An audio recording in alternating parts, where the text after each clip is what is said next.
96,7 FM Universitária, uma emissora da Universidade Federal do Piauí, para todo bom gosto.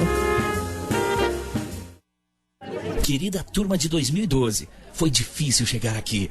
Madrugamos e lutamos muito. Somos guerreiros de um Brasil que não foge à luta. Se você vai completar 16 anos até 7 de outubro, tire o seu título de eleitor. Procure um posto da Justiça Eleitoral até 9 de maio, levando documento de identidade com foto e comprovante de residência. O voto é obrigatório aos 18 anos, mas é um direito já a partir dos 16. Brasileiro que vota não foge à luta. Justiça Eleitoral.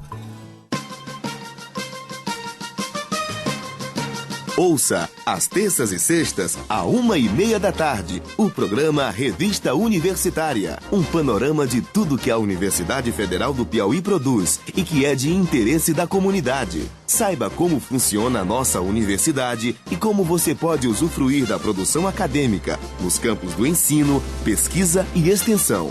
Revista Universitária, a informação para quem pensa o futuro. Em Teresina, 11h31. Começa agora, na sua 96,7, Universitária Esportiva. Tudo sobre o mundo dos esportes, com destaque para o esporte amador. No ar, Universitária Esportiva.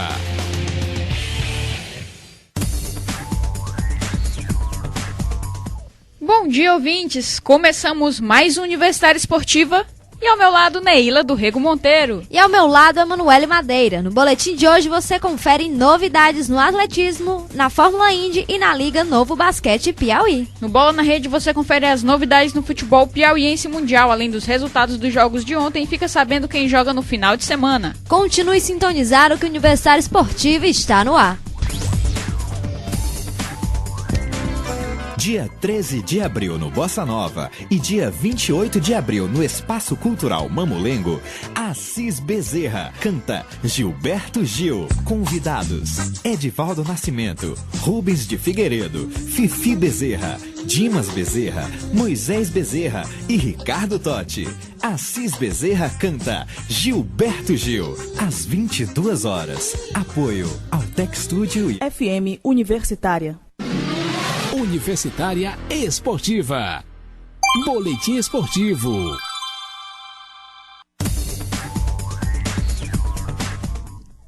E se a marca de 9 segundos e 58 centésimos em 100 metros já é impressionante, nos Jogos Olímpicos de Londres, Usain Bolt deve alcançar novo recorde mundial na prova, de acordo com as apostas do seu técnico Glenn Mills. Apesar de acreditar na quebra de recorde do jamaicano, Mills quer seu pupilo pensando apenas na medalha de ouro. Em Londres, aliás, Mills estará com coração dividido, já que outro aprendiz também estará em pista. Mesmo assim, o treinador não acredita que o jovem Johan Blake possa se igualar ao compatriota já consagrado. Bolt tem seu treino aperfeiçoado para baixar o tempo do atual recorde em menos 8 centésimos. Ofuscado pelo alemão Michael Schumacher durante sua passagem pela Ferrari, Rubens Barrichello celebra a possibilidade de disputar o campeonato da Fórmula Indy ao lado de Tony Kanaan, seu amigo de infância e principal responsável por trazê-lo à categoria norte-americana. Tratado como segundo piloto pela Ferrari, a ponto de receber uma ordem da equipe para ceder a vitória ao alemão no Grande Prêmio da Áustria 2002, Barrichello virou desafeto de Schumacher e decidiu deixar a escuderia italiana para defender a Honda. Na KV, a relação com Kanaan é a melhor possível. Além de brincarem como dois irmãos, os trintões Rubens Barrichello e Tony Kanaan procuram trocar informações no trabalho de desenvolvimento do carro da KV, equipe ainda em busca da primeira vitória na história da Fórmula Indy. Em sua transição para a Indy após 19 temporadas na Fórmula 1, Barrichello encara uma série de mudanças não apenas técnicas, mas também do lado de fora das pistas. Nas primeiras provas, o brasileiro estranhou a maior liberdade do público e o menor zelo em relação ao carro. Mas em termos de competitividade, no entanto, as duas categorias se equivalem, garantiu Barrichello. 4 concorrentes para ocupar somente 2 vagas nas Olimpíadas de Londres. Esse era o quadro para a prova dos 100 metros peito no Troféu Maria Lenk, competição disputada no Rio de Janeiro. O primeiro a carimbar o passaporte para a capital inglesa foi Felipe França do Pinheiros, que já havia tido o melhor tempo nas eliminatórias e novamente foi quem nadou mais rápido, cravando 59 segundos e 83 centésimos, tempo que rendeu a medalha de ouro. Henrique Barbosa, do Flamengo, foi o segundo melhor com 1 minuto e 38 centésimos. E João Gomes Júnior, do Pinheiros, foi o dono do bronze, com 1 minuto e 54 centésimos. Apesar dessas posições, o segundo brasileiro que vai para Londres é Felipe Lima, do Minas, que ficou em quarto, mas conseguiu um bom tempo nas eliminatórias e carimbou o passaporte. Após o terceiro dia de provas no Parque Aquático Maria Lenk, o Corinthians é o líder da competição, seguido por Flamengo e Pinheiros. E o brasileiro César Cielo venceu nesta quinta-feira a prova dos 50 metros borboleta e obteve sua segunda medalha de ouro no Troféu Maria Lenk de natação. O brasileiro cravou 22 segundos e 76 centésimos, estabelecendo a melhor marca do ano na prova, que não é olímpica, e um novo recorde sul-americano. Pela manhã, nas eliminatórias, ele havia ficado atrás de Busquet, ao avançar com o tempo de 23 segundos e 75 centésimos, contra 23 segundos e 55 do francês. A derrota na final da Superliga Feminina para o Solis tem sido minimizada com boas notícias no Unilever. A equipe, que no começo da semana anunciou as renovações da líbero Fabi e da meio de rede Juceli, agora também aumentou o vínculo das atletas Roberta, Mara e Natália, todas para o fim da temporada 2012-2013. Jogadora da seleção brasileira de vôlei, Natália foi contratada no ano passado, mas ainda não pôde estrear no time carioca por conta de uma cirurgia na canela esquerda. Ela já realiza treinos intensivos e a expectativa é que volte às quadras já na próxima temporada. A meia de rede Mara foi outra a ter sua renovação anunciada ontem, assim como a levantadora Roberta, principal aposta do Unilever para substituir Fernanda Venturini, que se aposentou das quadras após a final da Superliga. E o caso de doping de Nick Diaz vai ganhar os tribunais americanos. O polêmico lutador californiano entrou hoje com uma ação judicial contra a Comissão Atlética do Estado de Nevada, que o suspendeu sumariamente por ter testado positivo para metabólicos de maconha em sua luta contra Carlos Condit no UFC 143 em fevereiro desse ano. Dias alega violações de lei estatuária da comissão e de seus direitos constitucionais de processo devido. O lutador também incluiu uma declaração juramentada de que estaria preparado para lutar imediatamente caso sua suspensão sumária fosse retirada. O caso é inédito na história do MMA. Nenhum artista marcial misto jamais processou uma comissão atlética, apesar desta prática ter acontecido anteriormente no boxe. O caso pode afetar o poder das comissões atléticas de suspender temporariamente todos os lutadores e mantê-los sujeitos a investigações mais aprofundadas. A moção por injunção preliminar inclui uma declaração juramentada de Nick Diaz, em que o lutador diz estar pronto para lutar imediatamente contra qualquer lutador, incluindo Carlos Condit, caso sua suspensão seja retirada. Dias foi derrotado por Condit no UFC 143 em polêmica decisão unânime dos jurados, em luta que valeu o cinturão interino dos pesos meio médios. E nessa semana, Fernandinha se juntou às outras 17 jogadoras que estão em fase de preparação para o pré-olímpico e Grand Prix de vôlei. Após 4 anos e meio fora do país, defendendo clubes da Itália e do Azerbaijão, chegou para brigar por uma das 2 vagas na posição, juntamente com Fabiola e Dani Lins. Para José Roberto Guimarães, Fernandinha pode ganhar uma chance por ser guerreira, ter experiência internacional, liderança e personalidade forte. A presença de mais uma concorrente nos treinos é vista com bons olhos por Fabiola. Eleita a melhor jogadora da final da Superliga, a levantadora do Osasco teve só 3 dias de descanso. E até este ano, nunca um time havia avançado para as quartas de final do NBB, eliminando um rival melhor classificado na temporada regular. O Franca quebrou esse tabu ao passar pelo Paulistano, mas agora terá um desafio muito maior. Dono da melhor campanha na primeira fase, o São José será o adversário da equipe de Hélio Rubens na série que começa hoje às 21 horas. No outro confronto dessa sexta, o Joinville enfrenta o Pinheiros no Centro Eventos Carl Hansen às 20 horas. Apesar da grande campanha, sofrendo apenas 5 derrotas e tendo melhor desempenho nos rebotes e nas assistências, o São José também está de olhos abertos. Maior reboteiro e segundo maior cestinha do campeonato, Murilo, recém-convocado para o Sul-Americano, projeta duelos complicados pela vaga nas semifinais. Amanhã ainda jogam Unitrio Universo e Flamengo às 18 horas. As partidas serão decididas em confrontos de melhor de 5, com São José, Pinheiros, Brasília e Flamengo, tendo a vantagem de decidir a quinta partida em casa, caso necessário, já que foram as 4 equipes de melhor campanha na primeira fase. E lembrando, hoje começa o curso de arbitragem da Liga Novo Basquete Piauí para todos os interessados em compor os quadros arbitrais da Liga. O curso vai ser ministrado pelo orientador Júlio José. O curso inicia hoje a partir das 14 horas no IFP Centro e as inscrições estão sendo feitas no ginásio Verdão. O curso acontece durante todo o final de semana. Mais informações com o presidente da Liga Novo Basquete Piauí, Nóbrega Júnior, pelo telefone 9463-5102. Repetindo, 9463-5102. E o calendário de esportes está movimentado na cidade para esse final de semana. Nesse domingo tem a terceira Copa Sesc Piauí de Wushu Kung Fu. A competição vai ser no domingo às 9 da manhã no ginásio do Sesc Ilhotas e a entrada é 1 kg de alimento não perecível.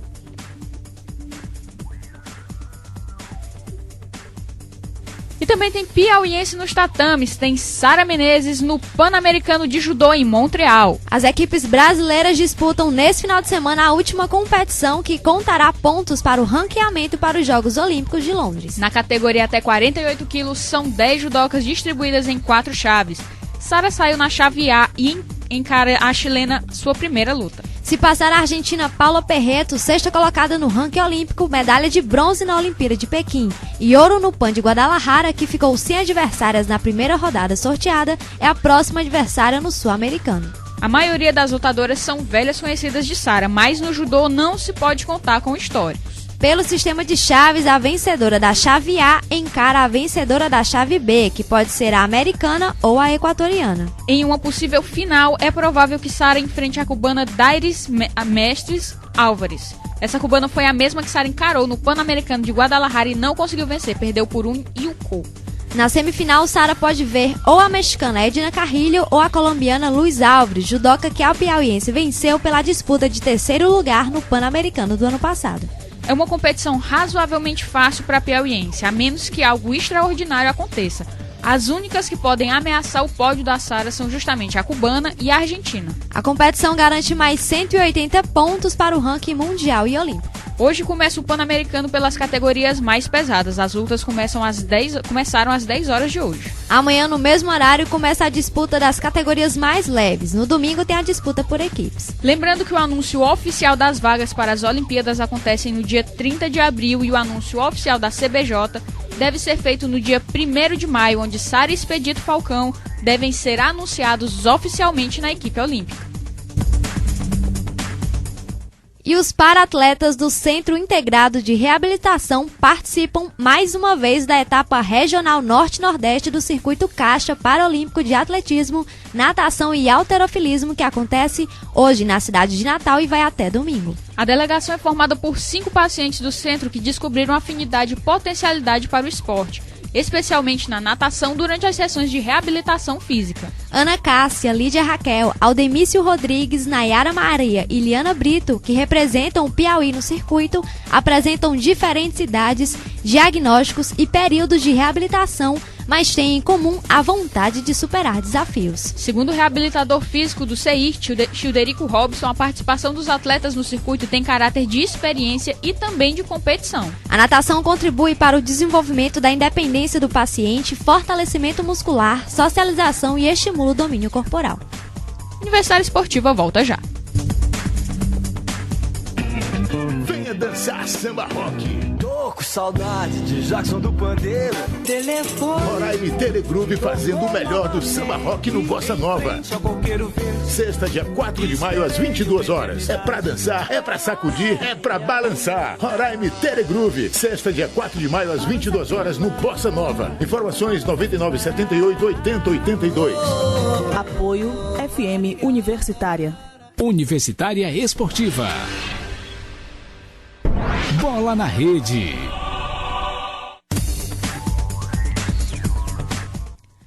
Para abrir o Bola na Rede, vamos mandar um abraço pro nosso amigo Chico Filho. Chico, um abraço.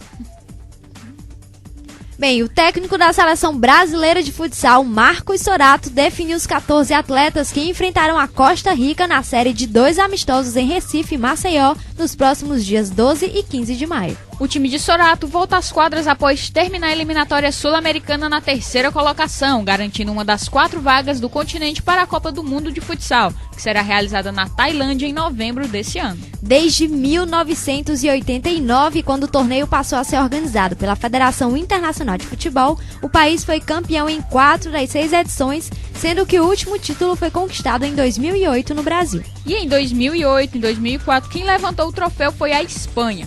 Confira os atletas convocados: goleiros Franklin, Johnny e Thiago. Fixos: Neto, Rodrigo, Cício. Alas: Pichote, Falcão, Jackson, Cabreúva e Gadeia. E os pivôs: Valdim, Sinoé e G. Pouco antes do início dos Jogos de Londres, a seleção masculina de futebol da Grã-Bretanha, treinada por Stuart Pearce, enfrentará o Brasil em amistoso marcado para Middlesbrough, na Inglaterra, no dia 20 de julho. A partida confirmada pela Federação Inglesa servirá como preparação de ambas as equipes para a Olimpíada. A seleção do Reino Unido disputará seu primeiro jogo em 41 anos, desde uma partida contra a Bulgária em 1971. A última participação britânica em Olimpíada data de 1970, em Roma, quando venceu Taiwan, empatou com a Itália e perdeu para o Brasil. A seleção anfitriã, que conquistou 2 medalhas de ouro nos Jogos de Londres em 1908 e de Estocolmo em 1912, enfrentará uma das favoritas a conquistar o ouro em Londres. O Brasil, 5 vezes campeão do mundo, procura, sob a liderança de Neymar e Paulo Henrique Ganso, o único título que falta, o olímpico, após ter conquistado 2 medalhas de prata e 2 de bronze, a última nos Jogos de Pequim há 4 anos. O jogo servirá para Stuart Pearce calibrar a qualidade do time britânico, que contará com jogadores ingleses, escoceses, galeses e norte-irlandeses, e no qual pode estar presente o veterano meio-campista David Beckham, que mostrou em mais de uma ocasião seu interesse em ocupar uma das 3 vagas reservadas aos atletas com idade superior aos 23 anos. Nesse mesmo dia, a seleção feminina do Reino Unido também disputará um amistoso no Riverside Stadium. O time dirigido pela técnica Hope Paul enfrentará uma das mais fortes candidatas a conseguir uma medalha de Londres, a seleção da Suécia. E com uma atuação convincente no estádio Couto Pereira, especialmente no primeiro tempo, o Curitiba encaminhou bem sua classificação para as quartas de final da Copa do Brasil, ao bater o Paysandu por 4-1. Para confirmar a classificação, o Alviverde pode até mesmo perder por 2-0 no jogo de volta, embora lamente o gol tomado em casa após abrir 3 de vantagem. Depois de enfrentar um verdadeiro paredão, o Coxa furou a retranca aos 32 minutos com um chute certeiro de Anderson Aquino. 1 minuto depois, Roberto ampliou encobrindo o goleiro. Aos 42 minutos, Everton Ribeiro deixou sua marca. Depois do intervalo, o jogo ficou aberto e o Papão descontou com o Thiago Potigual aos 22 minutos. Tcheco, de pênalti, decretou a goleada. As equipes voltam a se enfrentar na próxima quinta-feira no Estádio Olímpico do Pará, em Belém. Quem passar pelo confronto encara na próxima fase o vencedor de Botafogo e Vitória. E a CBF anunciou a remarcação dos 2 jogos entre a Ponte Preta e o São Paulo, válido pelas oitavas de final da Copa do Brasil para os dias 2 e 9 de maio. O jogo de ida seria realizado ontem à noite no estádio Moisés Lucarelli, mas teve que ser adiado pois o gramado estava encharcado devido à forte chuva que caiu na cidade de Campinas. Com as novas datas, a CBF criou um conflito do duelo de volta com o jogo entre Corinthians e Emelec pela Libertadores, que também está marcado para o dia 9 de maio. é pouco provável que a polícia militar autorize a realização das partidas dos dois rivais no mesmo dia nos estádios do Morumbi e do Pacaembu, na capital paulista. No mesmo dia ainda tem Palmeiras recebendo o Paraná na Arena Barueri pela Copa do Brasil. Apesar de o regulamento prever a realização de Ponte e São Paulo para o dia seguinte da partida adiada, isso não vai acontecer porque as duas equipes entraram em campo neste domingo pelas semifinais do Campeonato Paulista. E depois de vencer por 4-2 em casa no jogo de ida, o Atlético de Madrid poderia até perder por 1-0 para o Valência, que asseguraria a vaga na final da Europa League. Porém, a equipe da capital espanhola voltou a bater o adversário, dessa vez por 1-0 no estádio Mestalla, e garantiu a vaga à decisão da segunda competição de clubes mais importantes do continente europeu. E o Atlético Bilbao dominou o jogo, mas a classificação afinal foi suada, garantida só nos últimos instantes. Com o Lorente inspirado, o time basco fez 3-1 no Sporting, virou o duelo para um placar agregado de 4-3 e volta a decidir a competição europeia depois de 35 anos. O rival na decisão, o Atlético de Madrid. A última vez que os dois times da Espanha definiram a competição foi há 5 temporadas, em 2007, quando o Sevilha venceu o Espanhol nos pênaltis por um empate por 2-2. Na única vez em que esteve na final da então Copa da Europa, em 1976-77, o Atlético Bilbao perdeu para a Juventus pelo critério de gols marcados fora de casa. O time italiano fez 1-0 em casa, os bascos devolveram com 2-1 e o título foi para o clube da Itália. A final da Liga Europa está marcada para o dia 9 de maio em Bucareste, na Romênia. Depois, em 25 de maio, o time de Bilbao decide a Copa do Rei diante do Barcelona, em jogo que será disputado no Vicente Calderón, estádio do Atlético de Madrid.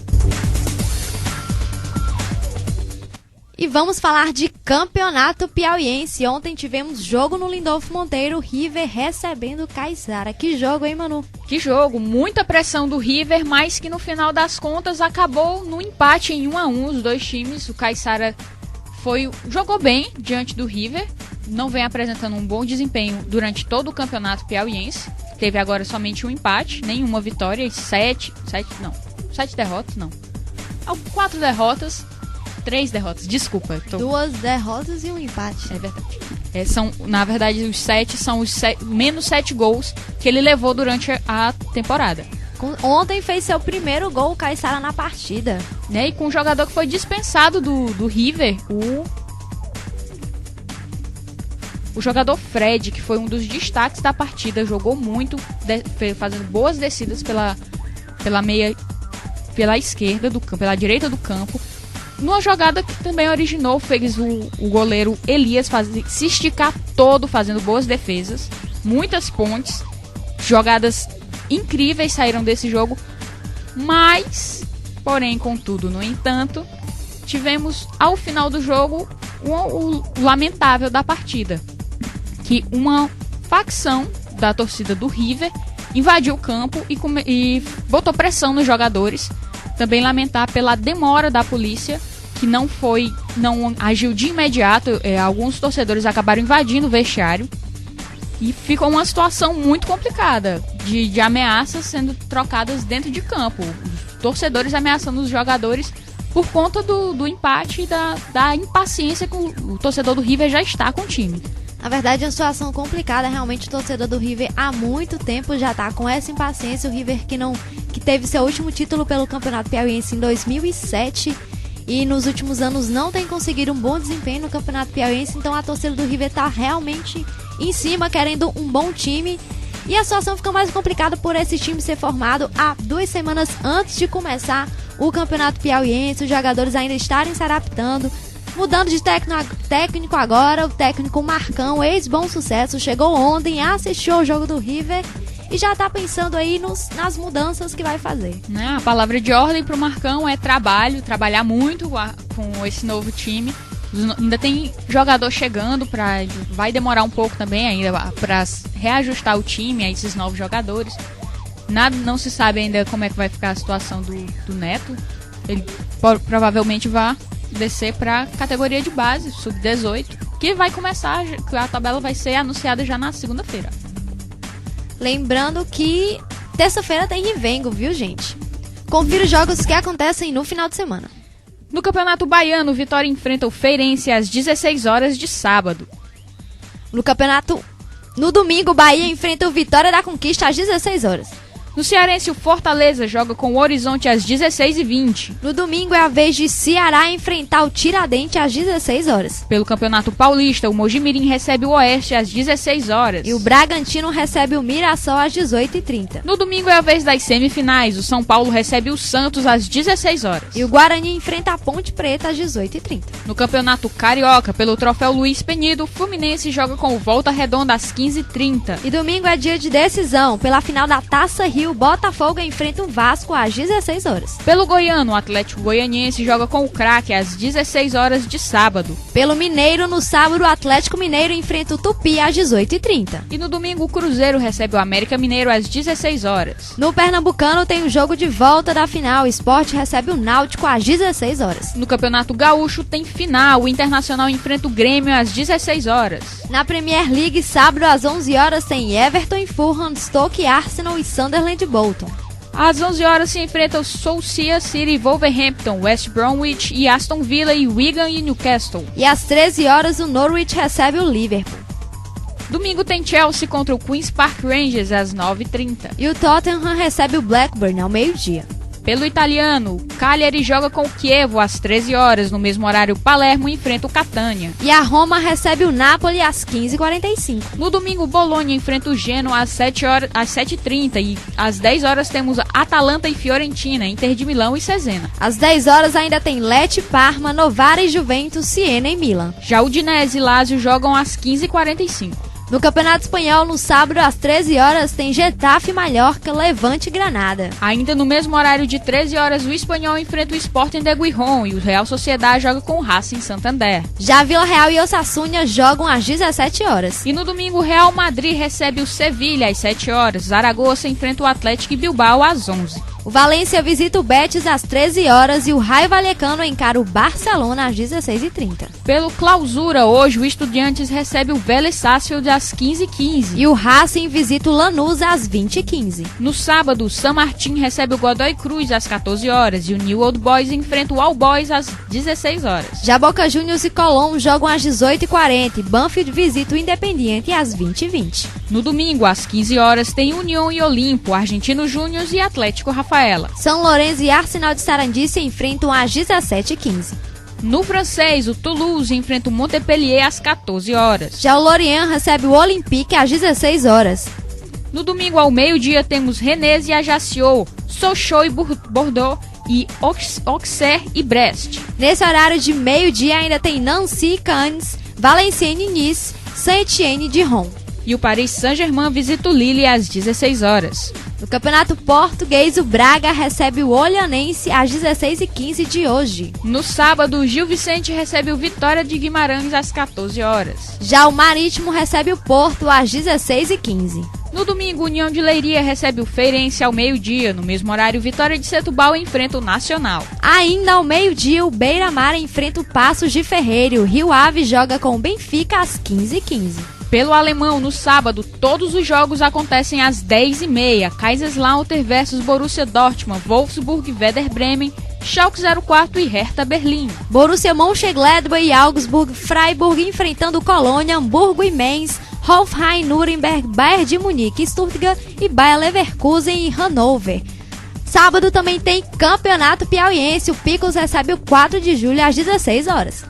E hoje, Pep Guardiola confirmou que deixa o Barcelona ao término da temporada, onde ainda tenta ganhar a Copa do Rei para fechar os 4 anos de clube de forma vitoriosa. Amparados por Busquets, Piqué, Pedro, Fábregas, Xavi, Valdes, Iniesta e Puyol, que estava na primeira fila da sala de imprensa, Guardiola deixou o presidente Sandro Rosell fazer o comunicado oficial. Ao lado de Rosell, que anunciou também que o auxiliar Tito Villanova será o novo técnico a partir da próxima temporada, e do diretor esportivo Andoni Zubizarreta, Guardiola, que ficará até o dia 30 de junho deste ano no Barça, afirmou que a energia não era mais a mesma. Guardiola chegou para a temporada 2008-2009 e logo começou a mudar a cara do time deixado por Frank Rijkaard.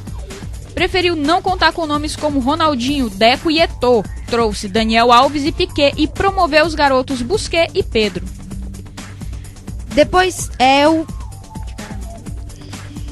O Pepe Guardiola tem vários títulos na carreira pelo Barcelona. Ele foi 3 vezes campeão no espanhol em 2008, 2009, 2009, 2010, 2010, 2011. 3 vezes campeão da Supercopa da Espanha 2009, 2010 e 2011. 2 vezes campeão da Champions League 2008 e 2009. 2 vezes campeão da Supercopa Europeia. 2 vezes campeão do Mundial de Clubes da FIFA.